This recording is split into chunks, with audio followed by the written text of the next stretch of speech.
అందాల నటుడు, తెలుగు ప్రజల ఆత్మ గౌరవాన్ని కాపాడాలని చెప్పిన తలపెట్టి సమాజమే దేవాలయం, ప్రజలే దేవుడు అనే సిద్ధాంతాన్ని బడుగు బలహీన వర్గాలకు ఆశాజ్యోతి నందమూరి తారక రామారావు గారు తెలుగు వారి యొక్క ఆత్మగౌరవాన్ని కాపాడాలి అనేటువంటి ఆలోచనతోటి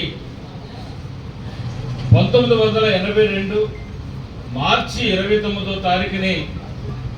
తెలుగుదేశం పార్టీని స్థాపించడం జరిగింది. ఈ రోజుకి 43 సంవత్సరాలు పూర్తి చేసుకుని 44వ సంవత్సరంలో అడుగు పెడుతున్నటువంటి తెలుగుదేశం పార్టీ యొక్క ఆవిర్భావ దినోత్సవం రాష్ట్ర వ్యాప్తంగా, దేశవ్యాప్తంగా వివిధ దేశాల్లో కానీ వివిధ రాష్ట్రాల్లో కానీ జరుగుతున్నటువంటి సందర్భంగా కొవ్వూరు నియోజకవర్గంలో అన్ని గ్రామాలతో పాటు కొవ్వూరు పట్టణంలో జరుగుతున్నటువంటి ఈరోజు తెలుగుదేశం పార్టీ ఆవిర్భావ దినోత్సవానికి ఇచ్చేసినటువంటి తెలుగుదేశం పార్టీ నాయకులకు, కార్యకర్తలకు, కొవ్వూరు నియోజకవర్గ తెలుగుదేశం పార్టీ నాయకులకు, కార్యకర్తలకు, ఎన్టీఆర్ అభిమానులకు, తెలుగుదేశం పార్టీ అభిమానులు అందరికీ కూడా ఆవిర్భావ శుభాకాంక్షలు మీ అందరికీ కూడా ఈ సందర్భంగా తెలియజేసుకుంటా ఉన్నాం. అన్న నందమూరి తారక రామారావు గారు తెలుగు వారికి ప్రత్యేకమైన గుర్తింపు కావాలని చెప్పని ఆనాడు ఉన్నటువంటి పరిస్థితులకు అనుకూలంగా తినడానికి తిండి, కట్టుకోవడానికి బట్ట, వండడానికి ఇల్లు కావాలని చెప్పిన నినాదంతో ఆనాడు అన్న ఎన్టీ రామారావు గారు తెలుగుదేశం పార్టీని స్థాపించి కేవలం ప్రపంచంలోనే వచ్చిన ఘనత ఆనాడు నందమూరి తారక రామారావు గారు. సినీ రంగంలో కూడా రారాజుగా వెలుస్తూ ఒక దేవుడు అంటూ ఏ విధంగా ఉంటాడో అదే విధంగా ఈ దేశం కోసం ప్రాణాలు అర్పించినటువంటి అనేక మంది, ఒక సీతారామరాజు లాంటి వాళ్ళు కానీ, అనసి భగత్ సింగ్ లాంటి వాళ్ళు కానీ అనేక మంది ఏ విధంగా ఉంటారో, ఒక రాముడు గాని, కృష్ణుడు గాని, ఒక వెంకటేశ్వర స్వామి గాని దేవుడు అంటే ఏ రూపంలో ఉంటాడని వెలుగు సాటి చెప్పినటువంటి మహానుభావుడు ఎన్టీ రామారావు గారు చెప్పని కూడా ఈ సందర్భంగా ఆనాడు పెట్టినటువంటి ముహూర్త బలం ఎటువంటి తింటో తెలియగాని ఆయన పశువు జెండాను ఎంచుకొని, పసుపు అంటే శుభం కాబట్టి దానిని ఎంచుకొని ఈ ఆంధ్ర రాష్ట్రంలో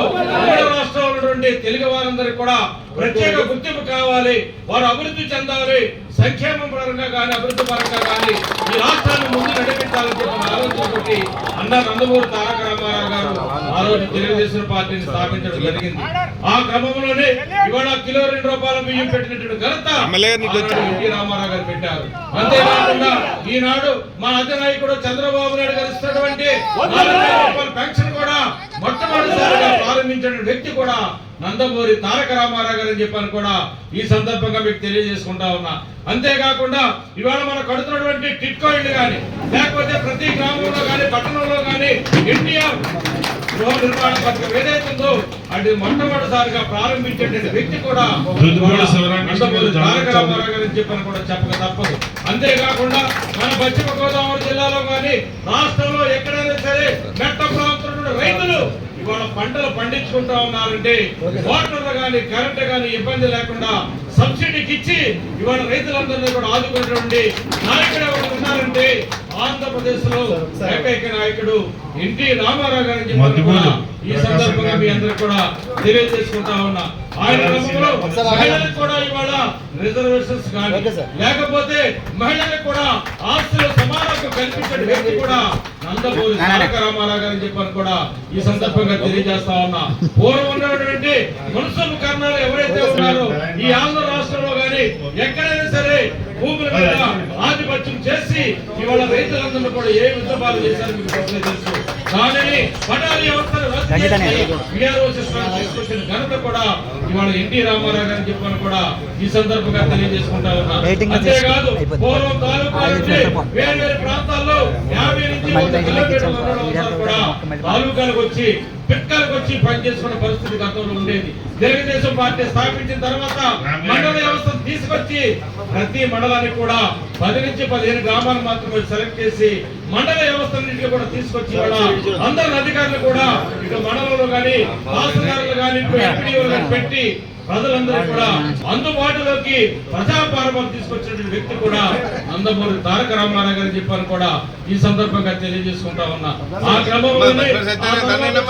నాయకుడు చంద్రబాబు నాయుడు గారు డ్వాక్రా సంఘాలు పెట్టడంలో కానీ సంక్షేమాన్ని అభివృద్ధిని కూడా రెండు కళ్ళులాగా పెట్టి ముందుకు నడిపించడంలో కానీ ఇవాళ ఎస్సీ ఎస్టీ బీసీ మైనారిటీలు పేద ప్రజలు రాష్ట్రంలో ఎవరైతే ఉన్నారో వాళ్ళందరినీ కూడా ఇవాళ ఒక తాటిపైకి తీసుకొచ్చి వాళ్ళందరినీ కూడా అన్ని గ్రామాల్లో కూడా సిమెంట్ రోడ్లు వేయడంలో కానీ ఇళ్ళు ఇవ్వడం కానీ ఇళ్ళు కట్టించడంలో కానీ పెన్షన్లు ఇవ్వడంలో కానీ లోన్ సౌకర్యం కల్పించడంలో కానీ ఈబీసీలకు కూడా రిజర్వేషన్ కల్పించడంలో కానీ ఆఖరికి వచ్చేసరికి ఇవాళ ఎస్సీ వర్గీకరణ కూడా చేసి ఎస్సీలో ఉన్నటువంటి 59 కులాలకు కూడా న్యాయం చేయాలని చెప్పిన తలలో పెట్టినటువంటి ఏకైక నాయకుడు మన చంద్రబాబు నాయుడు గారు అని చెప్పని కూడా ఈ సందర్భంగా మీకు తెలియజేసుకుంటా ఉన్నా. అంతేకాదు ఆయన నాయకత్వంలో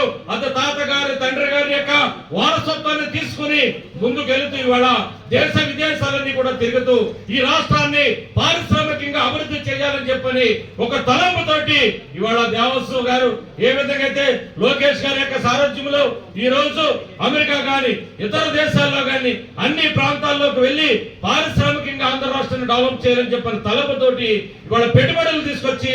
ఆంధ్ర రాష్ట్రంలో పరిశ్రమలు స్థాపించి యువతకి ఉద్యోగ కల్పన చేసేటువంటి విషయం కానీ లేదైతే ఇవాళ ప్రభుత్వ పాఠశాలలో ఉన్నటువంటి విద్య ఏ విధంగా ఉన్నదో దాని గత ప్రభుత్వంలో 111 పెట్టి ఏ విధంగా అయితే ఆంధ్ర రాష్ట్రంలో ఉన్నటువంటి పేదవారు దొరుకుతున్న విద్యని ఏ విధంగా సర్వనాశనం చేశాడో జగన్మోహన్ రెడ్డి మనందరికీ తెలుసు. దాన్ని వాడు అందిపుచ్చుకుని విద్యలో సంస్కరణ చేసి ముందుకెళ్తూ పేదవాడికి కూడా నాణ్యమైన విద్య అందించాలి, వారు కూడా ప్రయోజకులు కావాలని చెప్పిన ఒక తలంపుతోటి నారా లోకేష్ గారి నాయకత్వంలో ఇవాళ విద్యాశాఖ మంత్రిగా తీసుకుని ఐటీ శాఖ మంత్రిగా తీసుకుని ఆంధ్ర రాష్ట్రంలో నిరుద్యోగుల కోసం పేదవారికి విద్య కోసం ఆయన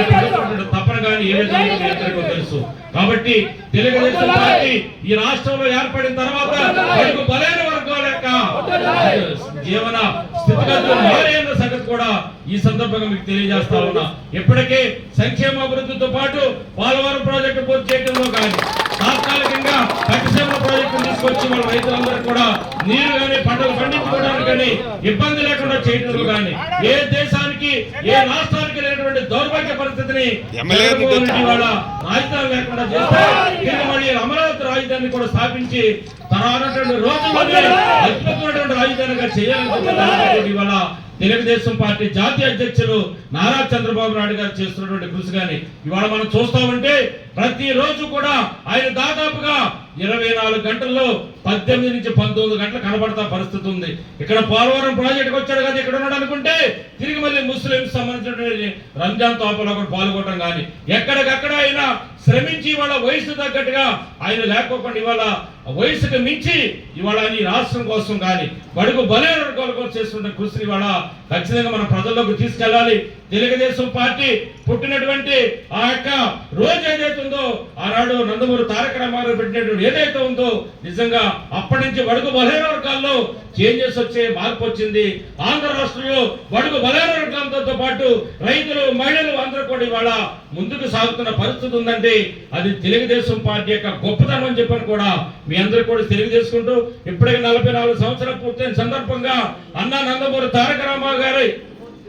ఏదైతే ఈ ఆంధ్ర రాష్ట్రంలో పార్టీని స్థాపించి ముందు నడిపించాడో ఇటువంటి ముఖ్యమంత్రి చరిత్రలోనే నిలిచిపోయేటువంటి విధంగా భారతరత్న ఎన్టీ రామారావు గారు ఇవ్వాలని చెప్పని కూడా పార్టీ ఆవిర్భావ దినోత్సవం సందర్భంగా ఈ రాష్ట్ర ప్రభుత్వాన్ని కేంద్ర ప్రభుత్వంతో సహకరించి చేసి అది వచ్చేటట్టుగా కూడా చేయాలని చెప్పని కూడా ఈ సందర్భంగా తెలియజేసుకుంటూ ఏదైతే మన నాయకుడు ఇచ్చినటువంటి పిలుపు బడుగు బలైన వర్గాల విషయంలో కానీ రైతుల విషయంలో కానీ మహిళల విషయంలో కానీ సంక్షేమాభివృద్ధి విషయంలో ప్రతి కార్యకర్త కూడా మన కష్టపడి ముందుకెళ్తూ మన పార్టీని అభివృద్ధి చేసుకుంటూ పేద ప్రజలకు అభివృద్ధి పేద ప్రజలకు సంక్షేమ ధ్యేయంగా పనిచేయాలని చెప్పని ప్రతి నాయకుడికి కార్యకర్త కూడా పిలిపిస్తూ అధినాయకుడు ఇచ్చినటువంటి పిలుపులో భాగంగా రేపే లాంచ్ అవబోతోంది P4 బడుగు బలైన వర్గాలకు సంబంధించిన వాళ్ళు ఎవరైతే ఉన్నారో అది కులంతో సంబంధం లేకోకుండా ప్రతి ఒక్కరిని కూడా అన్ని రంగాల్లో కూడా డెవలప్ చేయాలని తలంపుతోటి వాళ్ళ చంద్రబాబు నాయుడు గారు P4 విధానాన్ని తీసుకొస్తా ఉన్నారు. అది రేపు లాంచ్ చేయబోతా ఉన్నారని చెప్పి తెలియజేసుకుంటూ ఖచ్చితంగా 2047 నాటికి ఆంధ్రప్రదేశ్ లో పేదరికం అనేది లేకుండా, నిరక్షరత లేకుండా ప్రాజెక్టులు కానీ పరిశ్రమలు కానీ అన్ని కూడా డెవలప్ చేసుకుని ముందుకు సాగాలని జయంతో పనిచేస్తున్నటువంటి చంద్రబాబు నాయుడు గారికి ప్రత్యేకంగా అభినందనలు తెలియజేస్తూ ఆయన కష్టపడిన దాంట్లో ఎంతో కొంత మనవంతు సహకారం కూడా మనతో కష్టపడి మన పార్టీని అభివృద్ధి చేసుకుంటూ ముందుకెళ్లే విషయంలో అధినాయకుడి పిలుపులు ఎప్పటికప్పుడు అమలు చేస్తూ పేద ప్రజలకు అభివృద్ధి జయంగా ప్రతి నాయకుడు ప్రతి కార్యకర్త కూడా పనిచేయాలని చెప్పని ఈ సందర్భంగా పిలుపునిస్తూ ఇక్కడికి విచ్చేసినటువంటి తెలుగుదేశం పార్టీ నాయకులకు కార్యకర్తలకు ప్రతి ఒక్కరికి పేరు పేరిన పత్రికా సోదరులందరూ కూడా నా యొక్క నమస్కారాలు తెలియజేసుకుంటూ సెలవు తీసుకుంటా ఉన్నా. జోహార్ ఎన్టీఆర్, జోహార్ ఎన్టీఆర్, జోహార్ ఎన్టీఆర్. వర్ధిల్లాలే తెలుగుదేశం పార్టీ, వర్ధిల్లాలే తెలుగుదేశం పార్టీ, వర్ధిల్లాలే చంద్రబాబు గారి నాయకత్వం, వర్ధిల్లాలే చంద్రబాబు గారి నాయకత్వం, వర్ధిల్లాలే లోకేష్ బాబు గారి నాయకత్వం, వర్ధిల్లాలే లోకేష్ బాబు గారి నాయకత్వం.